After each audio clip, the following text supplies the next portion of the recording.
So we all waited with bated breath that day. Would Brett Kavanaugh be a justice on the Supreme Court? And there was Steph in his little room, getting all his equipment ready for a live podcast. Because this was a story that divided a nation. Asking the question, is this the man for the job? And Molyneux could hardly hold in his excitement. Oh my God, that's disgusting. But he got there in the end, and President Trump was really happy. So I showed up at Mar-a-Lago, not obviously, but obviously, bragging about his penis size. And when you're a star, they let you do it. Grab him by the pussy. Okay, we'll leave it there, and we'll let Steph take us back in time. The truth about Muhammad Ali. What? August 1967, Muhammad Ali married 17-year-old Belinda Boyd. He seems to have been kidnapped a little by looks.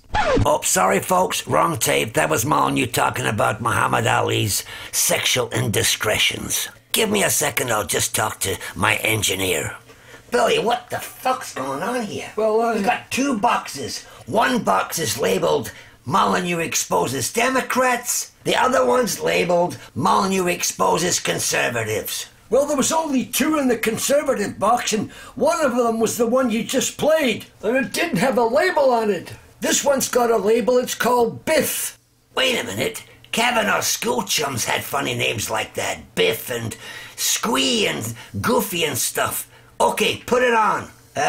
Sorry folks, technical problem. I think we've got it. Here we go. I want you to think of a stereotypical hanging Chad frat boy named Biff. Now, Biff goes to a party, and at the party, a woman falls asleep, and he grabs and gropes at her breasts. Now, yep, this is the one. Why are we talking about Biff? Well, because there's a woman talking about Al Franken. Ah, shit. Okay, let's play it from someplace. This woman who's a professor of psychology, she's not going to come and testify because she doesn't like to fly. Well, there's a lot of folks don't like to fly, Steph, you know, because of this kind of thing. Doesn't like to fly? Yeah, because of this kind of thing, which can lead to this kind of thing.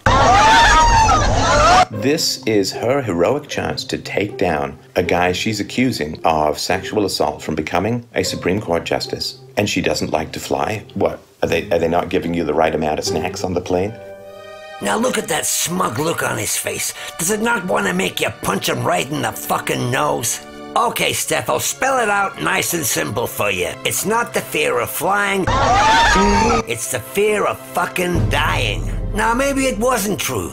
Maybe she was just nervous about coming forward. I believed that if I came forward, my single voice would be drowned out by a chorus of powerful supporters. And that's exactly what happened.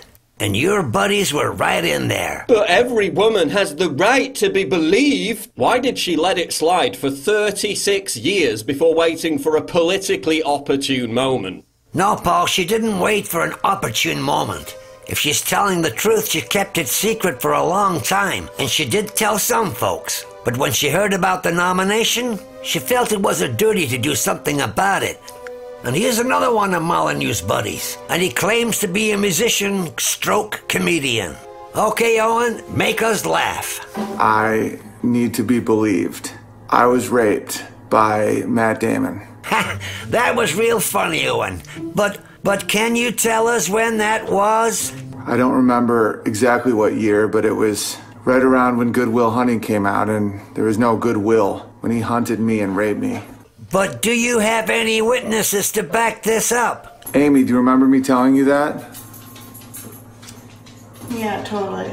Ha! What a great sketch, Owen. But tell me, do you have any witnesses that you're not related to, that live far away, that could tell us about Matt Damon's drinking? I can unequivocally say that in denying the possibility that he ever blacked out from drinking, and in downplaying the degree and frequency of his drinking, Brett has not told the truth.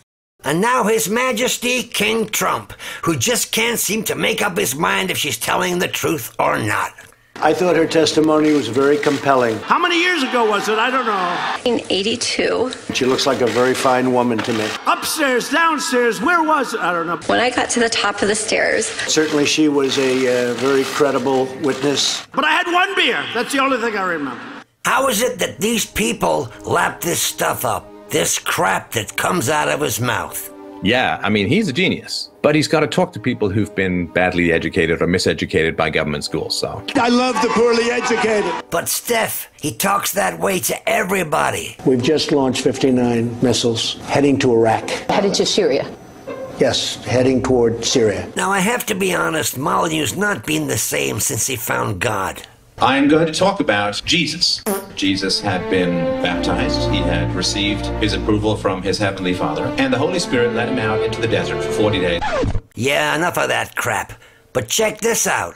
Kavanaugh's religious faith gives him a higher calling or standard to tell the truth. Now, I didn't witness anything from Blasey Ford regarding religious faith and so on, so the question is, why would you tell the truth? For the same reason you don't tell the truth. Is there such a thing as God? And when you said this about Al Franken. And at the party, a woman falls asleep, and he grabs and gropes at her breasts. Now, no, he didn't, Steph. He just made a gesture of grabbing her by the breasts. Inappropriate, yes, but try and stick to the truth, or your God might punish you.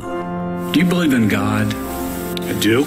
You can't lie and then hold up the Bible. I want you to look me in the eye. Are Dr. Ford's allegations true? You know about sexual predators and things like that. You are one. All right. I've never done this. Never. No doubt in your mind. Zero. Not even a scintilla. Not a scintilla. 100% certain, Senator. I brought my Bible. You swear to God. I swear to God. That's all I have, Judge. Judge Kavanaugh, thank you very much. Hearing adjourned. Now, there was a young dame who knew all about how brains work and emotions and stuff. And she wrote this book about Donald Trump. Listen to what she said about Kavanaugh. Dr. Lee, explain. Some of the troubling signs that we saw were poor regulation of emotion, evasion of questions, exaggerated entitlement, paranoia, conspiracy theories, and an inability to have empathy for others. Well, that's exactly what I thought. Now, I actually believe this woman. But if she was telling lies, she wasn't the only one. Brett Kavanaugh certainly lied about a lot of stuff. I mean, look at his reaction to this question. Are you willing to ask the White House to authorize the FBI to investigate the claims that have been made against you? Well, I'll do whatever the committee wants. Are you willing to ask the White House to conduct an investigation by the FBI? The FBI would gather witness statements. So are you willing to ask the White House to do that? And say yes or no, and then we can move on. I've had 6 background investigations over 26 years. Sir, as it relates to the recent allegations, are you willing to have them do it? The witness testimony is... Okay, I'm going to take that as a no, and we can move on. No, he didn't want a full investigation. Now, does anyone remember the guy on the left? His name is Fred Gutenberg, and his daughter was killed in the Parkland shooting massacre. And he approached Kavanaugh, but was completely ignored, because Kavanaugh's a big Second Amendment man, and there was no way he was going to change the gun laws. But let's stop it here, and go back to that psychiatric dame who had him completely sussed out. Remember this? Paranoia, conspiracy theories, and an inability to have empathy for others. Let's hear that again, honey. And an inability to have empathy for others. Now, who does that remind you of? Trauma is not an argument. Well, I can't think of a better way to finish off than this. We were part of a national tragedy. My daughter got caught up in that. My daughter was one of the last ones shot. And I don't know how I go to sleep if I don't do everything I can to prevent this from ever happening again. My family have been totally and permanently destroyed. Actually, let's finish on a high note. I think we should play a song that was recorded by Steph a long, long time ago. And maybe it'll help women understand why he is the way he is.